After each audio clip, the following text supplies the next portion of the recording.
welcome to episode number 48 of the Eavesdrop podcast. Super duper special guest today, my duo Andy Mills Miller. And we have a lot to talk about, a ton of stuff. Like the amount of stuff that has happened in the last 2 months for you and I has been insane. So really quick shout out, the sponsors for the podcast, HECZ and ExpressVPN, and I'll tell you a little bit more about them in just a second. Andy, thank you for stopping by. Why are you here? We're down for the Esports Awards. And Energy is up for 8 awards. Org of the Year. Yeah. Fingers crossed. Team of the Year for the San Francisco Shock, World Champions. And then we've got a couple Coach of the Years for Krusty and Ashes. We've got Player of the Year for Sinatra Super. There's a whole bunch. Okay, well, I hope we win. I hope we win too. I was very adamant about the fact that I wanted to sort of help in the push of the voting, but I also didn't want it to make it seem as though I was taking credit for something that I didn't do. Obviously, coming onto the family close to 3 months ago. Mm-hmm. How long has it been? Yeah, just about 3 months. 3 months ago. But you and I have been talking for close to like 6 months. At least, yeah. Yeah, 6 months. And I guess we can start at the beginning. Who are you today? I'm Andy. So I'm founder and CEO of Energy. Energy is 4 years old tomorrow. Happy birthday. So wouldn't it be nice to win Org of the Year on our 4th birthday? Of course, I've just jinxed the whole fucking thing. So there's no chance we're going to win because the voting has already happened. It's true. That's true. So I can't jinx it. You can't jinx it. Right. Something that's already happened. So let's start. That's who you are today. Who were you before esports? Just a bald man making my way through the world. Let's see. Making from Boston, my way downtown. Making my way in the world today. From Cheers, Boston. I actually lived right across the street from Cheers. You ever been to Cheers in Boston? No. It's super disappointing. Right? Yeah. I don't know if anyone even remembers what Cheers is, but the Cheers show, right, they'd go down the stairs and then you'd enter the bar and it's an amazing thing. And so the stairs is legit, but then nothing else is the same. So all the tourists are like, Cheers, it's on the stop, and they get off and they go down the stairs. They're like, it's a regular ass bar. It's nothing. It's not as big as Cheers used to be a very popular show in the 1980s for all you little ones. We're boomers here. Yeah, exactly. So I'm from Boston originally, and was a Boston kid, loved sports, loved everything Boston, moved out to California 10 years ago now, up in Palo Alto area when I started a company that we sold to Apple and went to go work for Apple. Okay. Mm-hmm. Tell me about that company. Because was that your first company? No. So I had... Give me your entrepreneurial... entrepreneurial. So went to college, fun, didn't do much, did well enough to get into law school, went to Boston College Law School, loved it, surprisingly. Only went to law school because I didn't know what else to do. My dad was like, you should specialize in something. You should be a lawyer. I was like, oh, okay. And so I took all these classes that had like contracts and sports law, thinking I'd get into sports. And then I did really well in law school, like, shocker. I was the guy that people didn't want to have in their study group or anything because I just wasn't the really intellectual, into jurisprudence of being a lawyer. I just kind of went to law school. But somehow when the test came around, I did like exceptionally well. Yeah. And so if you do exceptionally well your first year in law school, you get recruited by all the big law firms. So all of a sudden I got recruited by all these big law firms and I was like, hey, and so I got to pick whatever I wanted. And by the way, I got married at the same time, like right out of law school. Super young, as you would say. Yeah, Wendy. So 23, 24. And so like, I better get a real job. So I picked the law firm that represented the Red Sox and the Patriots because that's how, intellectual I was about my career. Yeah. Not knowing that if you're the low man on the totem pole as a first year lawyer, you're never touching anything having to do with the Patriots or the Red Sox. So I went in there and I hated it. I just hated every bit of it. And I wasn't a good lawyer and I got fired after like 11 months. I wasn't the only one because it was rough times. It was like a recession. They got rid of a lot of the first year lawyers and the second year lawyers. But I was like, wow, this sucks. I don't really want to be a lawyer. What am I going to do? So I sort of hung around the MIT Media Lab, the famous MIT Media Lab. So the MIT Media Lab, for those of you who don't know, is like all these amazing startups have come out of there. It's an innovation lab, smartest kids and engineers in the world. They go there, they apply to get in there, and they have projects that are way out in the future. And if you hang around there, maybe you can hook up with somebody and do something. So ended up hooking up with a professor and a student and another guy who was doing like interactive TV. And I thought it was super cool. And they were like, hey, why don't you help with the business plan? So I did that. And this was Internet 1.0, where it was pretty easy to raise money, and we still couldn't raise money because we were kids and we didn't really know what we were doing. But somehow I got introduced to a guy who brought like 20 friends together and said, I don't know about your business plan, but I like you, Andy, so I'll back you. And they all gave me like $50,000 or $100,000, can't remember. Yeah. So we had money and we started a business, and that was kind of my get out of being a lawyer and move over to being. How did you at that point? Did you know what the business was, and how did you present it to? I presented it that we licensed the technology that this student developed at MIT for interactive TV. The reality was. It was really neat technology, but there was no real business around it.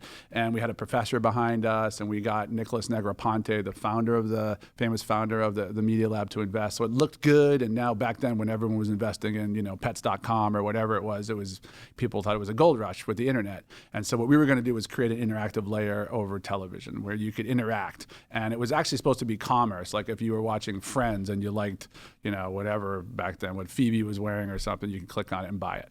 And it was this neat kind of tracking technology. But for me, it was learning business, and I ended up negotiating the license with the Media Lab with MIT because I was a lawyer, with that 11 months of experience. So that was a good one. So that helped. I just started learning and really coming out of my shell and being more aggressive, and then I ended up going to everybody, to ABC, NBC, Food Network, PBS, and I asked them all for content to be part of a trial, and somehow they all gave it to me. I mean, everybody gave me their content, and we wrote scripts and we created an interactive TV trial, and it was great. And then after that, we just didn't know what to do with the business. We ended up selling the technology to another startup. And that ended up sort of really helping my path. On one level, the technology is still being used. Like I think a lot of it's used in the red zone for NFL, where they switch off, like a switching technology, which is kind of neat that we made something like a couple decades ago, whatever it was, and it's still being used. Yeah. But what happened was I joined another startup, and they said, hey, we're getting into this thing called SMS. Do you know what it is? And I'm like, no. They're like, well, we want you to go to England, and SMS, which is text messaging, short message service. It wasn't called text messaging then. It's really big in Europe. Go check it out because we think we want to bring it to the United States. Yeah. So I went over there and I learned a bunch about it, and I came back, and my entrepreneurial bug was going. And it turns out that one of my closer friends, who now our board member and my business partner, Jeff Glass, had an SMS company in the United States. And it was a company that was all about mobile marketing. So the idea was that you could walk by Starbucks and you'd get a coupon or something back then. Okay. Yeah. And so he's like, hey, why don't you? So we started talking, and he's like, you sold your company. I sold it for nothing, really, just some stock or something, which I never expected to get anything from. But I love being my own boss and an entrepreneur, and I could never go work for another big company, although ended up, working for Apple. And he said, why don't you come work with me at my SMS company? And I said, well, I don't really think your plan's going to work. And he's like, what do you mean? I said, I don't think people want to just have their phone light up and get a coupon. And he's like, well, then you tell me what our business model should be, because he was kind of struggling as well. Yeah. But he had a bunch of money. So he hired me. I went to this trade show, this convention, in the second week of the job, which was one of the first CTIA, the cellular telephone industry, huge thing, right? And I learned a whole ton, and I came back and I was like totally inspired. Like, I think I have a business plan. Yeah. And so I told him, he's like, what's the plan? I said, we're just going to connect with all these carriers, and we're going to run everybody else's messages, because text messaging is going to be big, and people are going to want to buy stuff, whether it's ringtones or horoscopes or MTV clips or baseball alerts, all the things we take for granted now, which didn't exist. Yeah. And he's like, that's a really fucking good idea, because we had a bunch of the infrastructure. He's like, but how do we charge people? Because everything we've built here was to be free, like a coupon. I was like, well, you figure that out. And Jeff's like, okay, I'll figure that out. You go get me some customers. So this is sort of where the legend of Andy began, in a way, where I went out and I had all these meetings. I flew all over the place, how I kind of roll. And I came back, and we had a board meeting the next day. And I said to Jeff, he's like, okay, dude, the board meeting's tomorrow. Like, you've got to, I don't even know what we're doing. What are you going to tell them? Do you have a customer who can be like our, every business needs like a trial customer, right? A reference customer. I said, I have 50 customers. And Jeff's like, you don't have 50 customers. Don't embarrass me and go in and say we have 50 customers for a business that doesn't exist. I said, dude, I can get them. I can get 50. He's like, please don't say that. Say you can get 1. I said, how about 3? He's like, just say 1 and pick your best one, and we'll start that way and we'll go. And I was like, okay. And he's like, you're not going to, are you? I said, I'm with it. He's like, please don't embarrass me. No one is going to give you any credibility. You have 0 track record in this world. You sold a company for nothing. I was like, okay, cool. So we go into the board meeting, and it's like one of my first board meetings, and you know how they are, right? And so like, okay, Andy, get up there. And everyone's all dressed up. I'm not dressed up. And they're like, okay, so where's your slide? And I said, I don't really have a slide for the deck here. I just thought I'm going to talk to you what we want to do. So I explained what we want to do, and they're like, oh, that's kind of interesting. And I said, this is why it's going to work.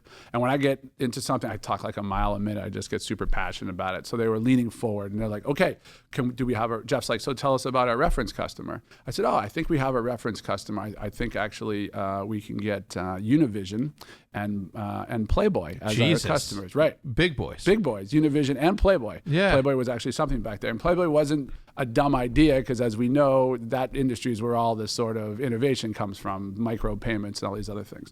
They're like, wow, those are 2 really big customers. And then I couldn't control myself. I said, I actually have 48 other customers I think I can get. Jesus. And just like, please. And they're like, Andy.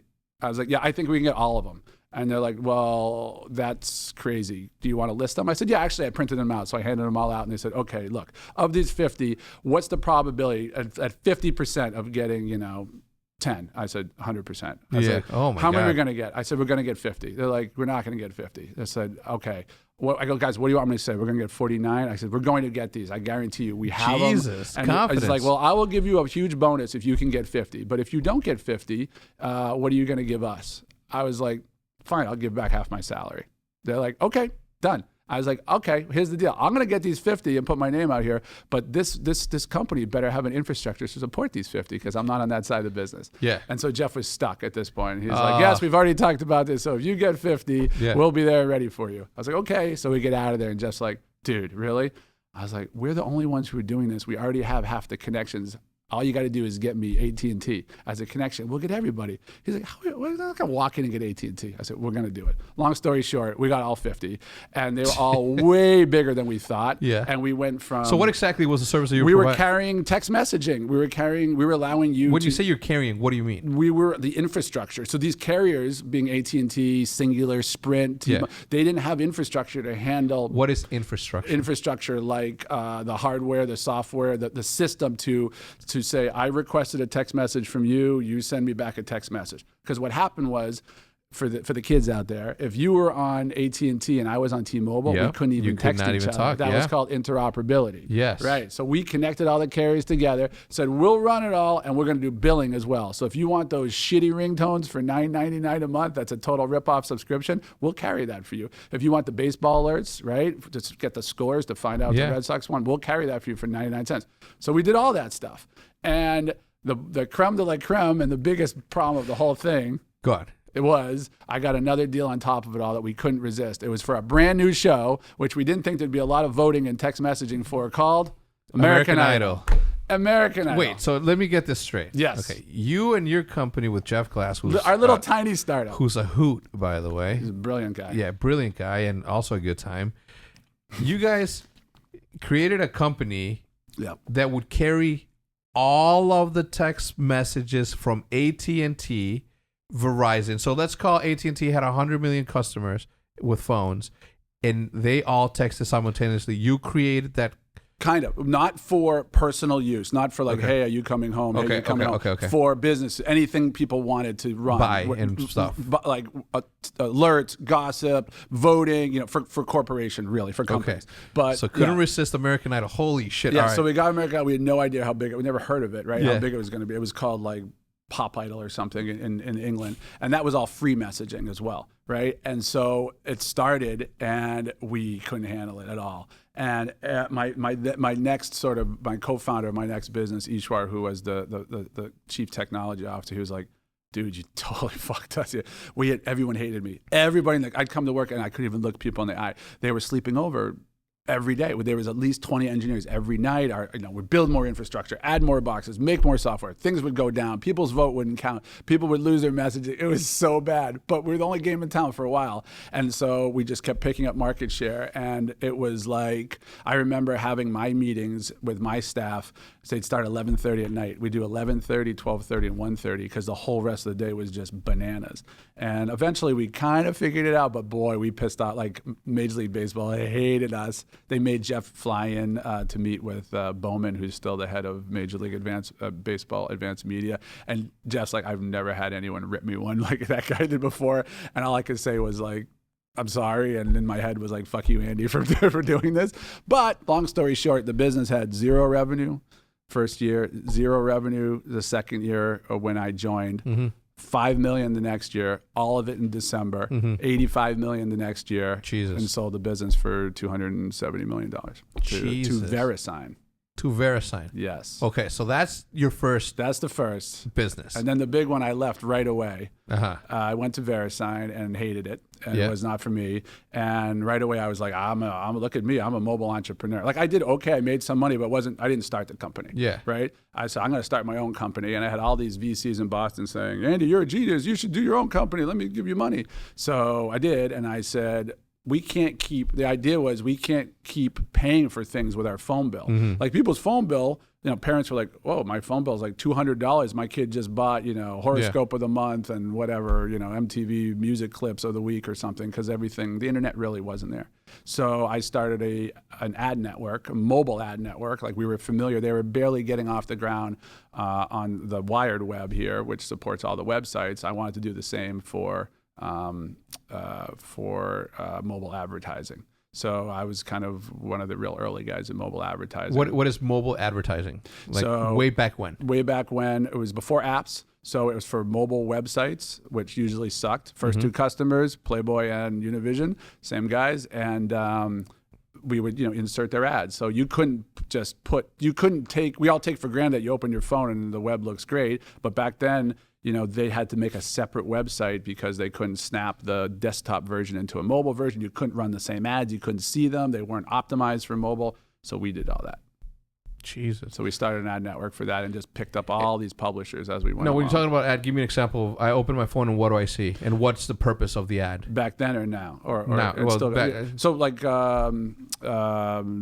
could be anything. It could be just like a regular ad. Doesn't matter. Any ad you see on a regular website, that's what we would have back then on the mobile web. On your phone. But what happened, and the business was called Quattro Wireless, and it was me and Ishwar, the CTO, who I drove crazy at the technology guy at MCube, our old business. And it was hard because people didn't necessarily believe in the mobile web yet, and some were very forward, but they thinking, but the advertisers weren't, and we had to get test budgets, and it was just hustle.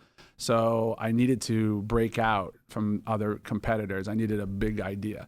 And so I said, how can I get the best websites? Because if you had the ESPNs or the CNNs or the Univision, you would get that was for you. You would get Procter and Gamble, right? Yeah. You would get big advertisers, and I needed the big advertisers. So I went to these companies. I said, you know what? Your websites suck. Take a look. This mobile is a joke. You're losing customers, and more people are getting on their phone. How about I'll control everything. I'll make your site for free. I'll run the whole thing, but just let me keep the ad revenue, because it was small.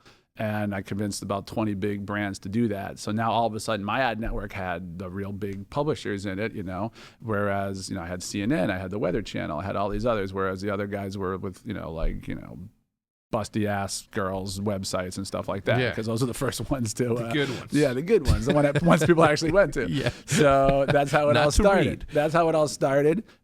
Lightning fast business, got in right at the right time, and the whole business was 3 years. And a year and a half into it, Ishwar came to me and he said, "We need to create an SDK." And I said, I don't even know what an SDK is. And that's basically a developer's kit. And I said, why is that? He said, because Apple and others are going to create apps, and no one's really going to go to the mobile web. They're just going to use apps. Mm-hmm. And I said, what's an app? And we went, he explained the whole thing. And I said, this sounds like a great idea.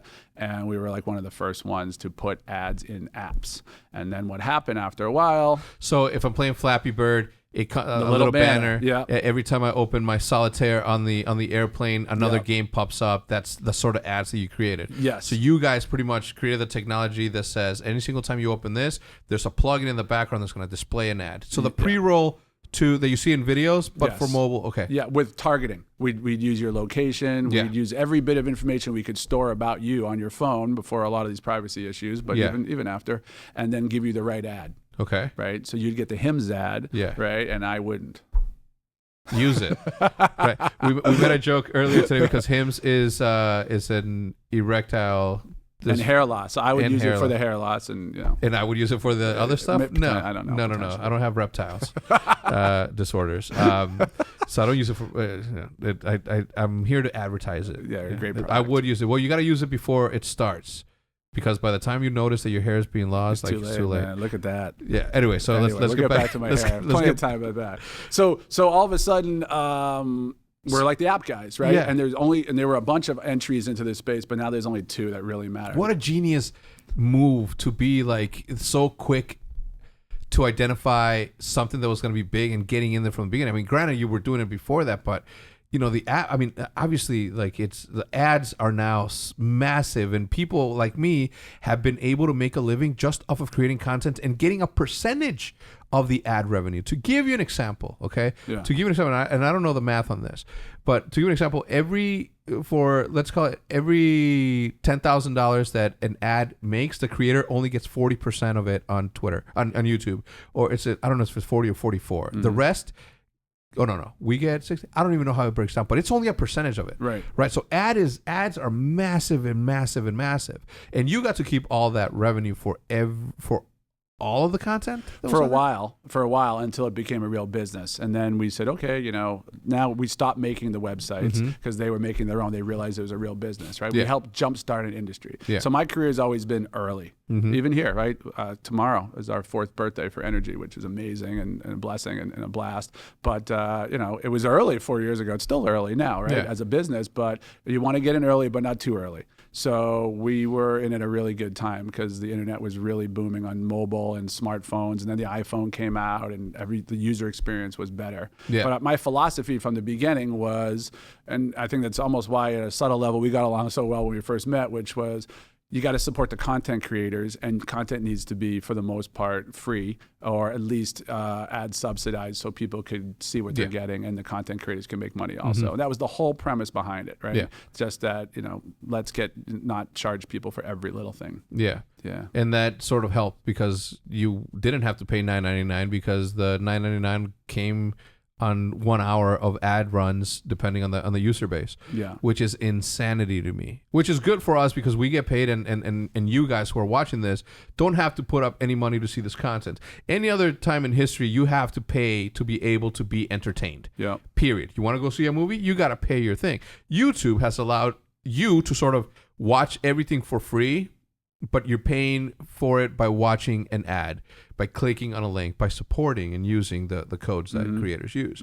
So you become so big that and so successful in the app ad world that Steve Jobs looks at it and says, I want you. So funny story. Basically, early, a bunch of entrants, kind of like when we got into esports.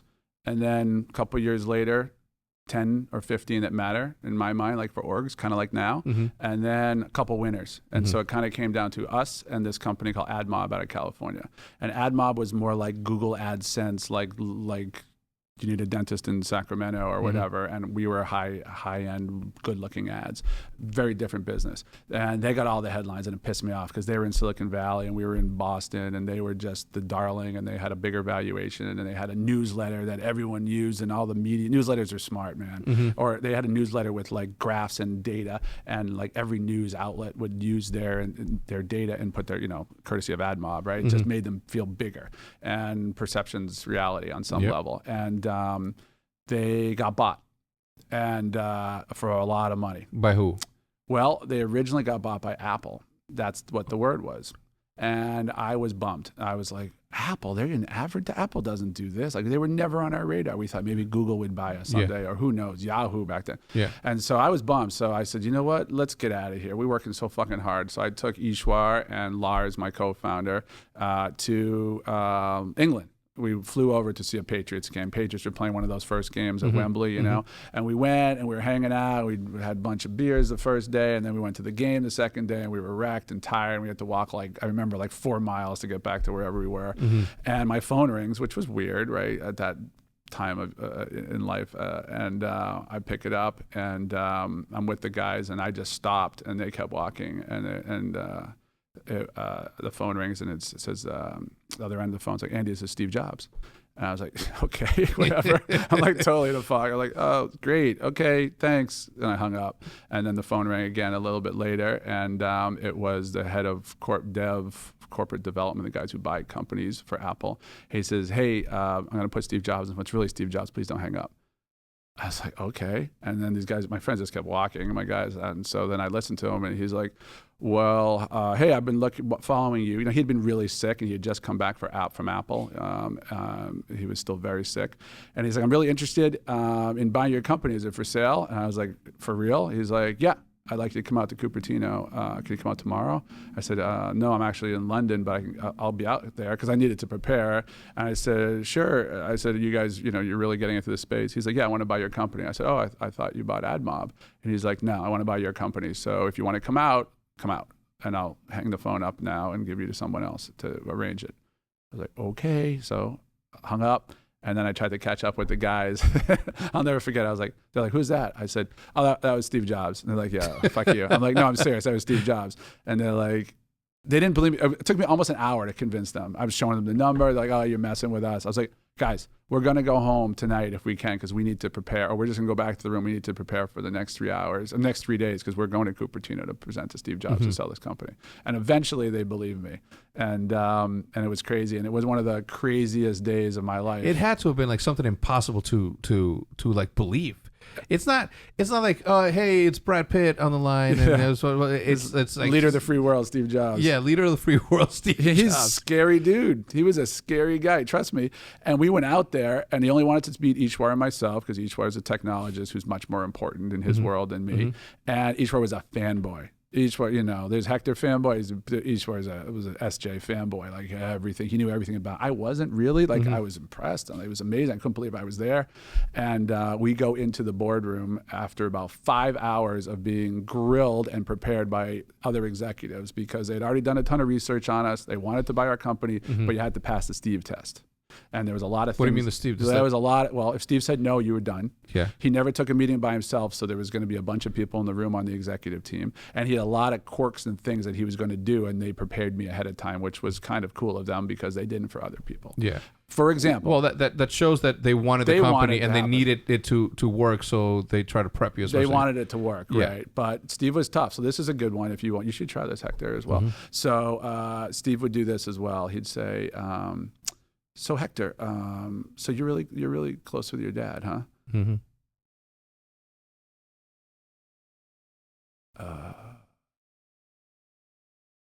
60 seconds.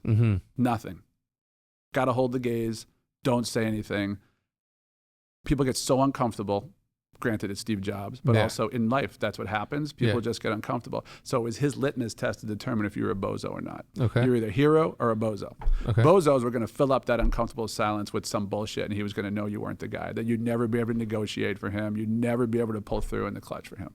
So he gave me about 60 seconds, which felt like 6 hours. I was like, oh my God, I'm just holding the gaze. And finally I was like, can I help you? Everything okay? Yeah. And he was like, okay, yeah. And then he'd ask you a bunch of questions, right, about your family, your dad. And he would store it away. Maybe he'd use it right away. Maybe he'd use it in a year, but he'd come back, you know, in a meeting, and maybe it was a poor meeting in his mind, and he'd bring you over. He'd be like, Hector, you think you said your dad worked like 3 jobs and moved you from Juarez, Mexico, and just to give you this life? You think he'd be appreciated with the bullshit performance you made here today? Jesus And you'd be like, Christ. Yeah. I just choked up a little bit. Just saying that. I'm like, oh man, I got to do more podcasts. Yeah, he knows what made you tick. Whatever it was, he'd store it away. Yeah. He'd keep it, and he'd whip it out. And you wanted to please him. Everybody wanted to please Steve. And if you told him, I can do this, man, I can do it in 6 months. He's like, great, you've got 4 weeks. And you'd say, there's no software, I can't make software. I can't even do this in 4 weeks. You have 4 weeks. And you would. And they did. And they always did. And everybody at Apple was amazing. And everybody thought their shit didn't stink. And they were arrogant. And it was a wonderful, exciting place to be in. Especially then, the iPad just came out and everything else. And you felt you could do anything for this guy. Yeah. So and we skipped a lot. Oh, yeah. So I got to tell about that meeting. Yeah. So this is the best part. So we go to the meeting, and fanboy Ishwar right away starts babbling. And he's looking at him, and he's going like this. And he says, could you explain that again? I'm sorry. And so Ishwar explains again. He's like, one more time, really not getting it. And Ishwar says, okay, well, with our ads and the other Android ads and another platform, you can kind of create a lowest common denominator to run across all the platforms, whether it's an Apple phone or a Google phone. The Google phone's coming out. And I was like, that's probably not a good thing to say, right? And I look at Steve, and Steve looks at me. And if that's Ishwar, he just puts his hand up in his face. He looks at me and says, I'm not talking to him again. I've done everything in my life to be anything but the lowest common denominator. How dare you come into my boardroom and say that? Yeah. I was like, okay, let's keep talking. Yeah. Without you. Yeah. Stop talking, Ishwar.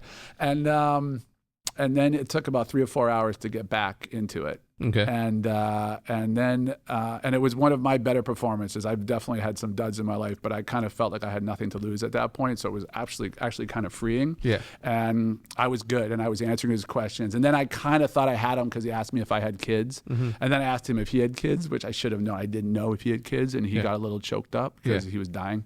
And because I said, "Are your kids in college?" And he was like, "I'm not sure if I'm going to see my son graduate." It was sad. Oh yeah, no. It was sad. He weighed like 100 pounds. It was just more energy than I've ever had in my whole life. Even then, and then he looks at me and he says, "How much am I buying your company for?" This is a little known story. I guess I could say it now. It's been so long ago. I said, "We have a deal, $325 million." And he looks over at Peter Oppenheimer, who is the CFO of Apple. And he's like, "What?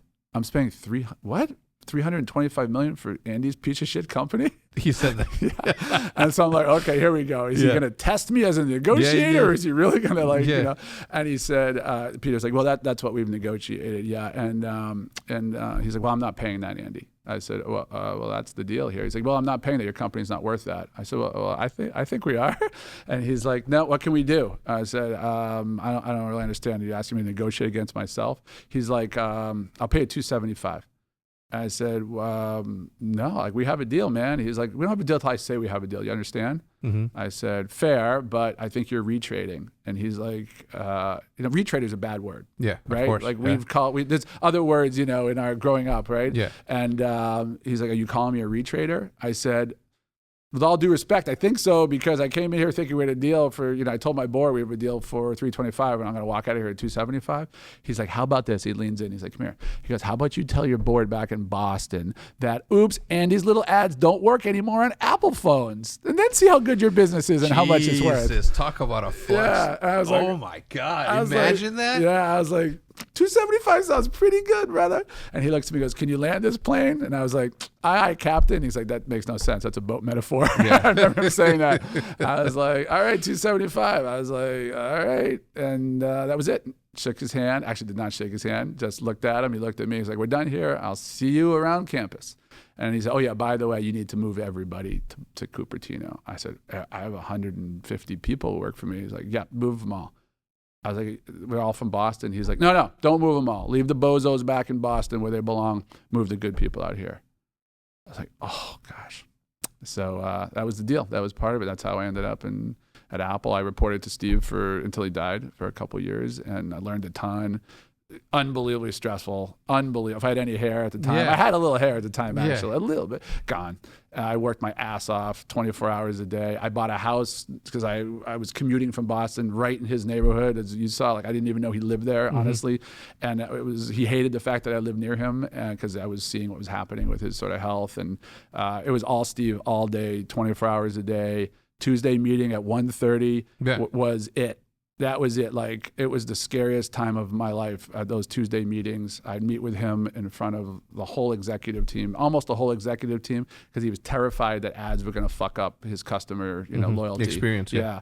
And so he had everybody in there. And every time I won something, I'd try and not bring it in. Oh, and he told me, and this is a good tip for you young entrepreneurs out there, that I was a very complicated man, which is not a compliment, right? His whole world is about simplicity. In fact, right outside of the creative group in Apple, they have this big mural, and it says simplicity, simplify, crossed out, simplify, crossed out, simplify.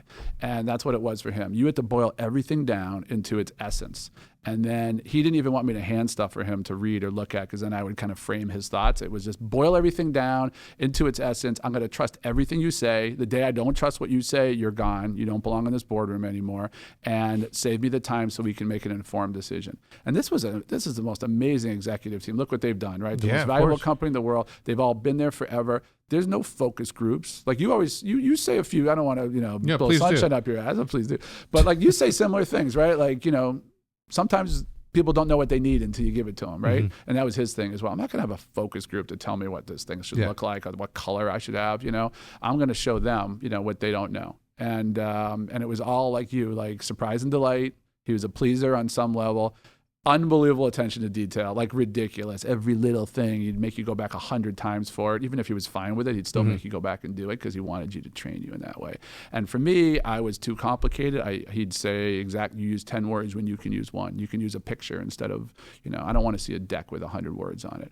I want you to think like an Apple guy. And that was really hard for me. And now I think that's why I'm such a good multitasker and why I get so frustrated probably with our employees sometimes, because they need to simplify their world. Because if they're giving you everything and then you're simplifying it, it's exhausting. Yeah. And my meetings with him were scary and legendary, and I got some great stories there of him abusing me on some level, and other levels, building me up and making me a man, and it was incredible. That's got to be like, imagine how many people get to work for a genius like that. Like, literally changed the world, right? In my opinion. I agree. Yeah, so that's I never took it for granted. Yeah. I did one day, and the only time I ever did, I sat in the room and he was talking, and he was talking to Tim Cook, who's now the CEO, who's another genius, and Scott Forstall, another genius who created the iOS platform, and Eddie Q, who runs iTunes, and he's amazing, and all these guys. I looked around, and I was like, how the fuck did I get here? I had this out-of-body thing. I was like, what is happening? They were talking about something with Obama, I remember, and I was like, what is happening? And then Steve looked at me, and he said, what do you think, Andy? And I was like, he's like, you weren't paying attention, were you? And I was like, no. And he was actually nice to me. He's like, look, everybody here except for you, I hired. I bought you. You're not an Apple guy. Maybe someday you'll be an Apple guy, but you got to earn your way into the boardroom. You haven't earned your way in here. So I didn't really want your opinion. I don't really care. But I noticed you weren't paying attention. And if I ever notice that again, you'll never be in here and you can go back to Boston. That's amazing. I was like, okay.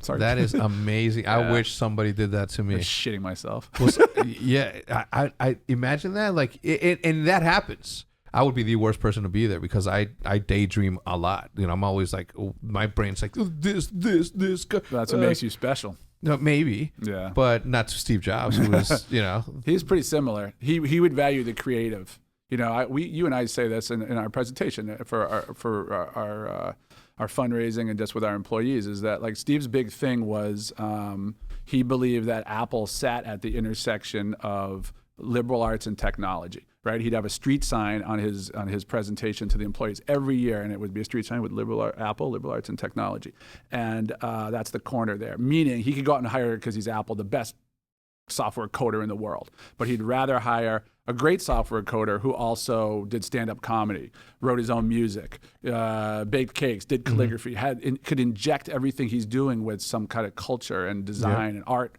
and that's kind of the way we look at energy, right? Like, we could just be an esports team. And that's great, and we've been trying, but we also look at ourselves as trying to be part of gaming culture and do a lot more than just wins and losses. Yeah, that's crazy. It's I can't even imagine. What I'm saying? Like being on the phone with somebody that great. It was terrifying. Yeah. I really liked him a lot, and he liked me, which was great. My dad died after like 3 months of being there. He was wonderful to me. But I have one amazing story. It's a little long, But well, tell me. Let yes. me give a quick shout out to the sponsors. All right, here we go. HIMS coming back for a 4th or 5th week, so certainly appreciate that and love to see it. 66% of men lose their hair by the age of 35. The problem is that by the time you realize that your hairline's receding and is going way back there, it might be a little bit too late, because it's easier to keep the hair that you already have than to bring back the hair that you have lost already. And it's as simple as this. Do you want a bald spot to pop up out of nowhere? Or do you want to do something about it first? I sure don't, which is why I like to keep the mane the way that the mane is. So I obviously use the hair loss application. Now, I don't need it. Obviously, I have an excellent set of hair, but I still use it just in case. I don't know what's going to happen next year. What if my diet messes it up for some reason? Or what if I'm fishing way too much and the sun starts to burn my hair follicles? I don't know how science works, but I take advantage of this opportunity, and I do what I do. Okay, because it's easy. Because thanks to science, baldness can be optional. HIMS connects you to the real doctors and medical-grade solutions to treat hair loss. Well-known generic equivalents to name-brand prescriptions to help you keep your hair? No. No snake oil pills or gas station counter supplements. Prescription solutions backed by science. Science is cool. Science is cool. Science is cool. Science is cool. I don't know if you guys have seen that, but it's a pretty funny thing.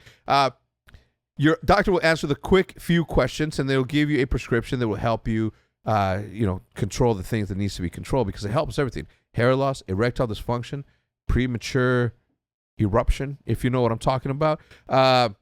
And the products are shipped to your door in a secret box. Nobody's gonna know what you're getting or receiving.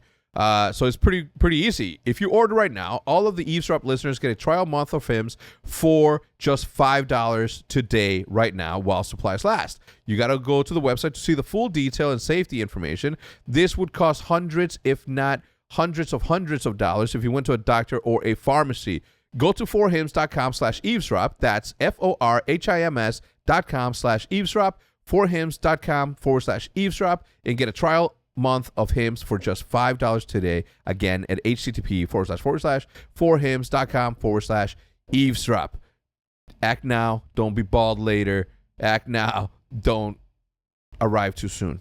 All right. We're going to move on to the second sponsor. Always a pleasure to see this one come back, as it is with usual and as per usual. ExpressVPN. I ever get tired of telling you the story of the time the Mixwell got off the plane in O'Hare Airport, and immediately by the time that he got to the house, his account was gone. His Twitter account, everything was hacked. And that's because you're using an open Wi-Fi service out there. You just can't do that, okay? VPN secures and anonymizes your internet browsing by encrypting your data and hiding your public IP address. It is an application that runs seamlessly on the back of your phone when you log on to that, because you admit it. You think the cyber attack and cyber crimes only happen to people like me, like Nadeshot, like Scumpy, and like Mixwell. You literally think that it only happens to people who are public personalities, but it doesn't. It happens to everyday Joes like we used to be and like you probably are. You want to make sure that you protect your stuff. At least we got connections over at Twitter. Shout out to my man Rishi, who can get my account back in no time, but you probably can't.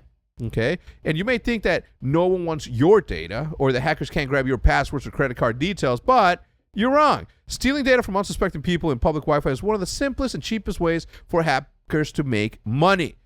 When you leave your internet connection unencrypted, you might as well be writing your passwords and goddamn credit card numbers all over a huge billboard, and you don't want that. You don't want to give people access to all of your monies. Keep it. That's why I decided to take action to protect myself from cyber criminals. I use ExpressVPN on my phone and also at the headquarters, as you know. It has easy-to-use setups that run seamlessly in the background of your computer, phone, and tablet, as I explained. Turning on ExpressVPN protection only takes one click. Using ExpressVPN can safely allow you to serve public Wi-Fi without being snooped on or having your personal data stolen. Right now, for less than $7 a month, you can get the same ExpressVPN that I use. And it's rated the #1 VPN service by TechRadar and comes with a 30-day money-back guaranteed. Okay, so your $7 will go right back to you, or whatever it is. I think it's, you get that back. It's a 30-day money-back guaranteed, period. Okay, so pretty much if you go to expressvpn.com/HECZ, you can protect your online activity today and find out how you can get 3 months free. That's 3 months free at expressvpn.com/HECZ. That's expressvpn.com/H3CZ for 3 months free with a 1-year package. Visit expressvpn.com/H3CZ to learn more. back to Andy and me back at the HECZ quarters now. So please tell me the story. I don't care how long it is. All right. We all want to know. The Matt's over there shaking his head up. It's a great story. It's the ultimate Andy story. Okay. So I'm just hesitant because usually if you talk about Apple on some level, it comes back to you in a bad way. And we have a great relationship, and we're obviously going to be doing things with Apple. But I had to show Steve what the ads were going to look like. And we were the high-end ads, the beautiful ads, using all their technology, HTML5 and all these things like that. And he wanted me to show him examples. So my first meeting, I came in, I said, this is the type of stuff we can do. And I showed an example from Sears, and I showed an example from McDonald's, and I showed an ad that we mocked up from like a hardware store or something. And it was trying to show that, hey, if it's 32 degrees in Chicago, our software would recognize, or it was about to snow, that we'd put the shovel ad up, right? Wow. And so I got in about 10 minutes into the ads, and everyone's laughing except for Steve. And I'm like, I'm fucked. Something's bad here. Yeah. And so Steve's like, I'm going to leave for a second here. Could you guys all explain why we're going to kick Andy out of the room, and I'll be back to save me some time? I was like, okay, sure. So he leaves, and they're like, dude, you can't have Sears. Sears is a brand that's going out of business. McDonald's is like childhood obesity and a shovel. Steve is all about the high end, the beautiful. You got to come back. You got to do things, better. This has to look better. I was like, oh, okay, I got it.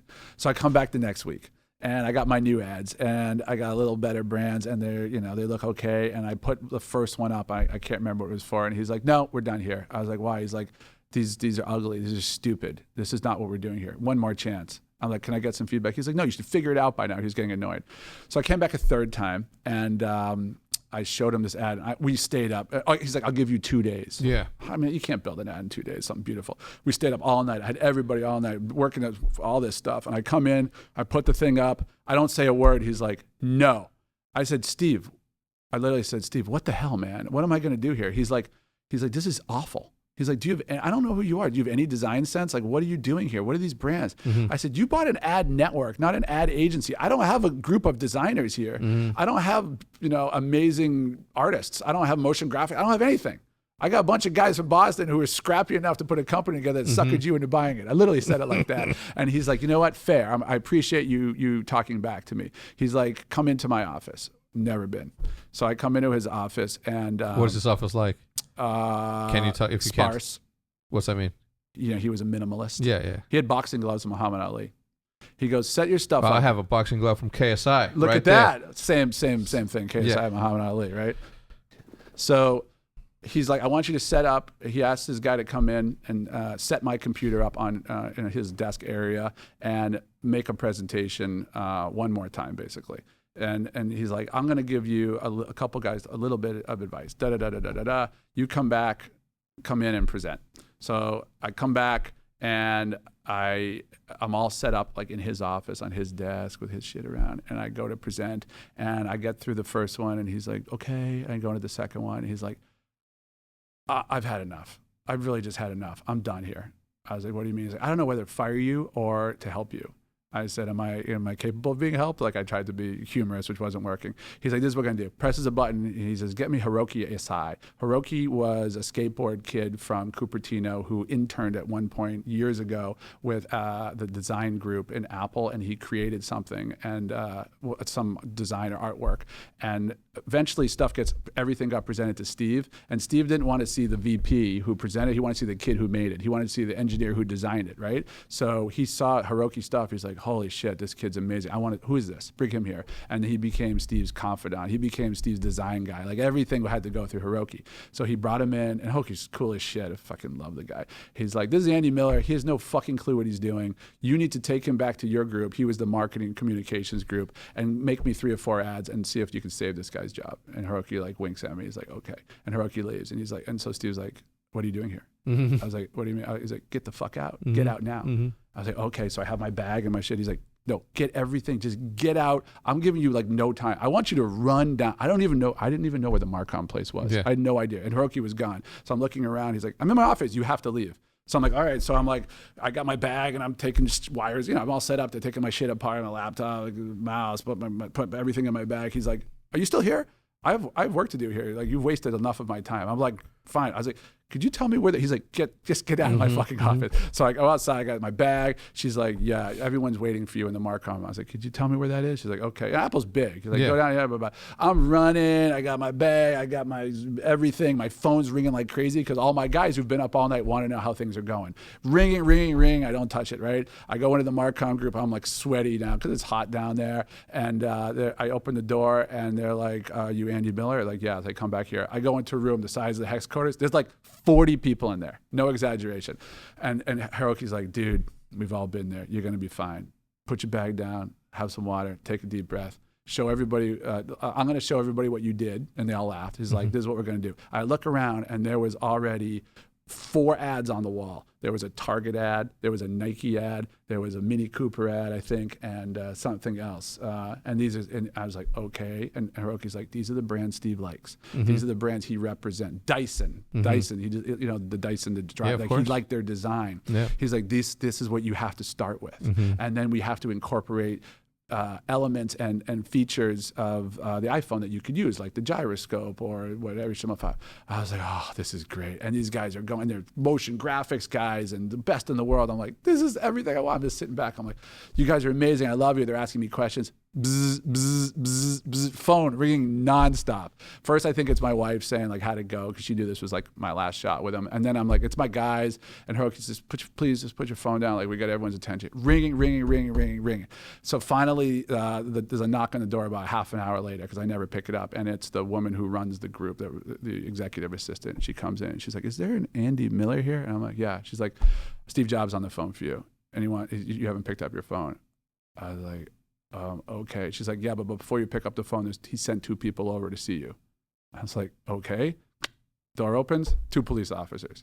They come in, and I'm like, what the hell? And they're like, here, it's Steve Jobs. Please pick up the phone. And they're right next to me. And I'm like, I'm in front of like 50 people now. I'm like, hello, Steve? And Steve's like, what are you doing? I said, I'm with Hiroki. And he's like, where have you been? I said, you told me to go to Hiroki. I ran over here. He's like, I have one question for you. I was like, yeah. He's like, why did you steal my laptop? I was like, what? He's like, you stole my laptop. I was like, I didn't steal it. He's like, look in your bag. I look in my bag. I'm like, fuck. No. I was so scared. Yeah. I took his laptop. Yeah. I took his mouse and I took his mouse pad. You stole Steve. I stole Steve's job. Okay, look. I know you know this. You saw what happened to the guy that walked out with that phone and left it at the thing? I do. I was shitting myself. So he's like, tell me why you stole it. And I said, because I'm an idiot and I was scared. And Hiroki's like, Steve, I've been with him the whole time, which he hadn't been. He's like, he didn't. He's like, I want to know if you copied, if you took it. I was like, I didn't do anything. I swear to God, I didn't do anything. I was like, I'm going to get fired. Like, this is a disaster. From Steve's perspective, and I'm not pretending to understand the genius. If I'm him and I'm like writing you as hard as I am to make you the best you can be, and you're under sort of the impression that I might fire you because you're fucking up in my eyes. You may be great, but you could go be great somewhere else. True. Right? I can see why, like, he'd be like, oh my God, I'm about to fire this. This dude's probably trying to get some dirt on me on, like, you know what I'm saying? Like, you know what I'm saying? So I understand. Like, intensely private guy. Like, yeah, I'm never even allowed in his office ever. That was a fluke. This is the dude that never got a license plate on his car and paid for it. Bought a new car every 3 months so he wouldn't. So, all right. Yep. So that's insane. So I was like, I'm an idiot. And everyone laughed. I said, Steve, I swear I didn't steal it. So I look in there. He's like, he goes, all right, I got you. She's like, give it back. So hand it over to the officers. So I reach in my bag. I take out the laptop. I give it to him. I reach in my bag. I look around. I take out the mouse pad. I give it to him. I look in my bag, and there's his mouse. And I'm like, that's all I got. Because I thought I was going to get fired. So I'm like, fuck it, I'm keeping his mouse. Yeah. So I still have it in my house now. Yeah, I should have showed it to him when he came over. Yeah, I got it in my house. I'm keeping Steve Jobs' mouse. That was it. So that was a story. Meanwhile, you know what my collection of things needs? Steve Jobs' mouse. Yeah, let's do it. Let's do it. No, let's not. You keep that. How funny. Yeah. So that's and nuts. Then those guys made the greatest ads, and we came back and I presented it, and Steve was like, "Great job. Yeah. Today you're an Apple person. Now you understand what we want to do," and that's what he wanted. You know, that's the way he taught, and the guy he could do anything. He was brilliant. Jesus, man. Imagine terrifying. just, it's like the responsibility to be Steve Jobs. Like, it could not have been easy. Imagine waking up every morning, looking in the mirror and be like, I'm Steve Jobs. Imagine waking up every day and not liking 99% of what you see. because you felt it was inferior or you could do better. Is that not me, Matt? Matt told me today that I need to put something up there that says what? Never satisfied. But it's not that. But I mean, people like that are the ones that change the world. They do. Everything they look at, they're like, oh, why is this desk? Why is the wood like this with the grains? That's so cheap. Like, she should have put one large swath, like everything, which is why he, was a minimalist. That's why he changed the world too, right? Because he didn't like any. That's look, as much as a pain that must have been, because you can't like being unhappy every single. And I'm not saying unhappy in the terms of like that, but sadness, but seeing something and seeing like the design of this Manfrotto tripod, and you're like, well, I don't like the way that it curves to the side. Why isn't it lined up? It looks like it's. Imagine getting that in your head, being obsessed about it. Yeah. And I can't claim that I knew him as well as others, but that's the way he looked. He just looked at things differently. He thought differently. Thus the ad campaign, think different. Literal genius. That's how there are people like that out there. Yeah. Yeah, it's amazing. It's amazing. That's so awesome. Exhausting. Well, listen, thank you for sharing all that. I think this is by far my favorite podcast already, just because of the story alone. Obviously, being a big Apple fanboy myself. Why esports? You were successful very early on. When you could have been a lawyer at any firm, and you could have continued to go. You have that personality where you're just going to be successful. Period. End of story. That's just the way people are made. You sell your first company. You didn't make that much. On the second one, you did make money, and then on the third one, you sold to Apple. You obviously like killed it. Esports. Yeah. So I love sports. I love gaming. I wasn't a big gamer, but I played a lot. So before we get there, sorry to interrupt. Kings, Sacramento Kings. Yeah. How did that? So, all right, now I got a bunch of money, right? I'm working for Apple. Steve passed. Steve passed, and I didn't want to stay, and I wanted to get into stuff. So I bought a minor league baseball team. I love baseball. And minor league baseball was really interesting. I learned a lot about the business of business as opposed to the business of baseball. Minor league baseball, for those of you who don't know, the minor league teams are, for the most part, not owned by the parent franchise. So we were the Modesto Nuts, and we were the high single-A team for the Colorado Rockies out in Modesto, California. We had nothing to do with the players except for housing them. We didn't pay their salaries, coaches, nothing. Everything between the white lines was Colorado Rockies. Everything else was us. So we had a little stadium, we had a video board, we had sponsors, we had events, we had marketing, social media, and I really liked it. And I thought that was great. And I said, I want to get into major league sports, and I wanted to buy the Oakland A's. Now I didn't have enough money to do that myself by any stretch, so I started just networking with people like Mark Masterov, first guy I met, and who's co-founder at Energy. And he's like, I love basketball, but I'll go down this road. So Mark Masterov created 24-Hour Fitness. So he's the genius that said, you know what? All these gyms are sitting at night. People still want to work out at night. Exactly. And not only that, but there's a lot of struggling gyms out there. So I could just go into this place and offer people money, rebrand it to that, open it 24/7. And he figured out the business model. A guy by the name of Shaquille O'Neal called him up when he Shaquille O'Neal. Yeah, our buddy here. He called him up out of the blue, looked him up, said, who's the CEO of this? Because I'm in Orlando now. He wanted to work out at night. I don't know why he didn't work out with the Magic or whatever. And he said, there's no gyms open at night here, and I know you do 24-hour fitness in California or something. Can I do gyms with you here? And that's how Mark and Shaq became best buddies. Same with Magic Johnson and Mark. Mark knows everybody. He's an amazing mentor for me, a wonderful guy. And I reached out to him through a contact and talked about, I thought he probably thought it was endearing that I was like, I want to buy the Oakland A's. Like, what do I know, right? And so long story short, the Sacramento Kings came up because Steve Ballmer actually technically bought the Sacramento Kings. He bought them and was going to move them to Seattle. And it ended up being a big fight. And the Sacramento fans are the best. They're the best in the world. They deserve a franchise.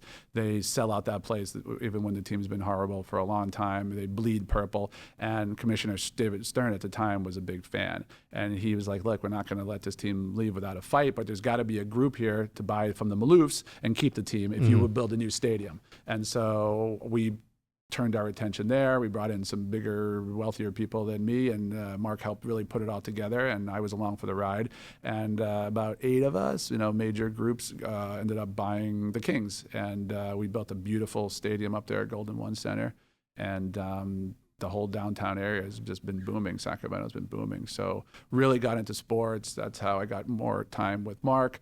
Mark and I have kids. He has a lot of big, blonde, beautiful Division I athlete kids, and I have the opposite, nerdy and gamers. But they would all play games together, and it was like the great equalizer, especially my older son, who's hilarious theater kid, tiny, but he would crush everybody in the different games. And I just started watching them and their habits, and Mark and I were like, geez, our kids never watch TV. They don't even watch sports, even though we own a team. Like, you know, they like going, but they don't watch the team. They were watching Twitch. They were watching Soda Poppin', which is funny because he's one of our co-owners. And I started looking at his numbers and the size of his audience. I was like, this is bigger than the Kings, home television audience. So Mark and I were like, let's buy a team. Let's do it ourselves. So we got just the two of us at first. We got a League of Legends team, Energy, League of Legends 4 years ago, the ill-fated Energy years. We actually did pretty well our first split, and then we got relegated to Echo Fox, of all things. How ironic. We learned a ton. And by the time we were doing that, we brought Shaq in, and he was like, look, man, you can't live and die on, winning and losing, but you've got to build a brand, an infrastructure to be a winner. And so that's what we did. And so we bought a Counter-Strike team. We got a Rocket League team. We kept growing and growing and going. And around the edges, scraping for every bit of attention, every like, every retweet. And it took a bunch of years until this year where we've had an insane run of winning, from the Shock winning the Overwatch League to all of our Apex championships, all the Fortnite guys, all the money they won, Rocket League, doing their thing and making it to the finals and losing every year. You can go all the way down, all the way down the list. Counter-Strike #1 in the world before, then we sold them. So it's been wonderful. And then you, and then, this with entering Call of Duty in Chicago and the reception of the Green Wall, and we can get to that, and you coming in, but like this year has been a blessing, what a journey from where we were 4 years ago to, to where we are now. That's like super crazy because, as I've obviously lived this thing for the last 10 to 13 years, probably longer. Yeah, 13 years. I've lived and breathed this thing. So, in the beginning, I hoped that it would get to this. I knew it would get here. I just hoped that what I was hoping would be like the thing. So when people like you started to come into the space, like I got super amped about it. And I'm like, man, true businessmen are going to come in here and like revolutionize the way that we think things. And for the most part, it works. And then, obviously like the little twist that as esports people, we have to apply to this because it's a sport on the, in a weird realm called the internet above anything. But what sort of future did you see in it that you're like, what, as a businessman, this makes sense? Well, I looked at who was watching, just like I did with the advertising companies, like who's using the phone back, who is text messaging, is the kids, right? Teenagers and young adults, and it's no different here. And that's where the buying power is. It's the people who change the world. Those are the people with, the ideas. That's who everybody wants to reach. So I was like, wow, that's quite a cohort of people all doing one thing. And then as I got in there, I learned about all these different communities, which some people think is hard to make a business because, guys who love COD don't necessarily love Overwatch, and the Smash community is very different from the Gears community. So, but I loved it because it was all about gaming. And I hate that everyone lumps everyone together. Esports is not, it's community after community. Yeah. And I love what you were doing. I love what Soda was doing. I love Twitch. I was fascinated by Twitch and YouTube. And I said, this is really a modern day media company eventually, right? This is a content business with gaming, professional gaming as its underpinning, and then it's just evolved, I think, to that, at least for what we're trying to build. Yeah.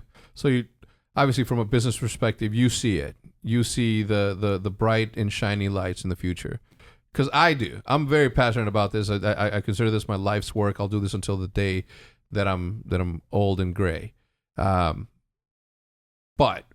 there are a lot of things out there that say, well, this is just a little bit too much, too soon. Could be, right? But I don't think. I mean, it's for me. It's I don't know if I oversimplify things, but to me, it's more about the common sense of it all, right? When I see Liv, who has never watched a single piece of television ever, and well, maybe like in passing, but never really sits down and does anything besides look at this phone or whatever and just like consume content that way. I see that is something that she's going to be used to forever. Right. And I saw this early on when I first started Optic and we were in the loft upstairs in my townhouse. She would go up to the television and try to swipe the television, like she did on her iPad. And I'm like, this is something that they're growing up knowing, right? She doesn't know that this is as new as she is to this world. Yeah. And I'm like, man, that's so weird. Like she'll never know a world where she's gonna have to click a thing to do something. And to me, that was like, I'm like, man, there's something here. Everything that she was consuming was being consumed on that. And if you look at sports, traditionally they're consumed on television, at a bar, or at home. And that esports has always been the most accessible thing that I've been able to sort of cradle in my hands and be entertained for hours on end. So for me, it was like, okay, there's definitely there. The amount of people that watch whoever on a daily basis is just massive, and there's no way that this doesn't. I mean, if this is infancy, can you imagine when this is the everyday norm for everybody, not just the small percentage that consumes content now? I'm talking about when all of these young people become adults and they have kids who know nothing but, hey, we're a fan of the Huntsman, we're a fan of Energy, we're a fan of the Shock. That's our team because you're a part of this family. Yeah, that's crazy to me. I was just in the car right over here, and I got a call from a friend who's involved with a college, and he wanted help in thinking through the gaming club at the college. And it's a small college. I said, how many people are in the gaming club? 400, 2,000 students. There's 4,000. We're the Shock and Energy are the official team of the University of California, Berkeley, where there's, I don't know how many students, 40,000 or something. There's 4,000 in the gaming club. And you think about it, it's like, what was the big club, back when we were like the football booster club or something, the movie club? I don't know. But like, that's what they're doing, right? Like if that's the size of what people want to spend their time with, that's the size of these clubs at school. Of course, all you have to do is go 4 years out for the next 4, years of college students. And you'll realize that those people are now in the workforce and they're spending money, and these high school students are coming in and, just like my kids, right? They're not watching the Kings play. That's crazy. Oh man, we've covered a lot, and we have literally about an hour to get to our next appointment. But this won't be the last time. Obviously, we're now like in this together. We got a lot of plans. This won't be the last time that you guys hear from Andy. Obviously, we have an energy podcast in the future. It won't be a live setting. It'll be more like on the internet, but we will both be on, and then we'll be inviting on guests to sort of have some fun conversations. A ton of content. Could you give us, I know it's only November, but do you want to give us just a 1 second thought on the content world for energy for 2020? What do we have to look forward to at a high level? Because I know it's just your focus. Just a little bit more of the same, but with a lot of twists and a lot of forward thinking in how we're delivering the content. For the last 5 years, the sort of reality TV show that happens in every single esports team, with the vision of the past, the legends of TSM and, all these other ones, like no one's really evolved anything.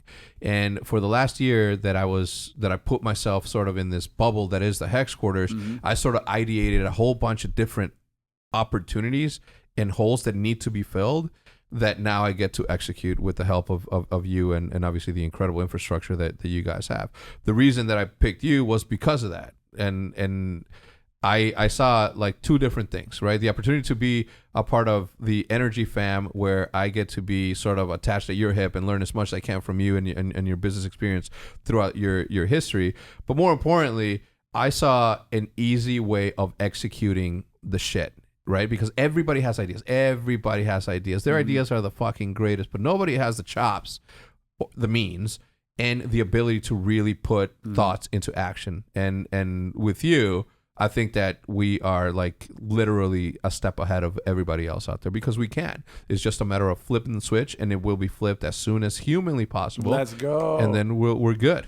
My man has plans. Let's go. I mean, executable plans that will be executed because everybody has plans.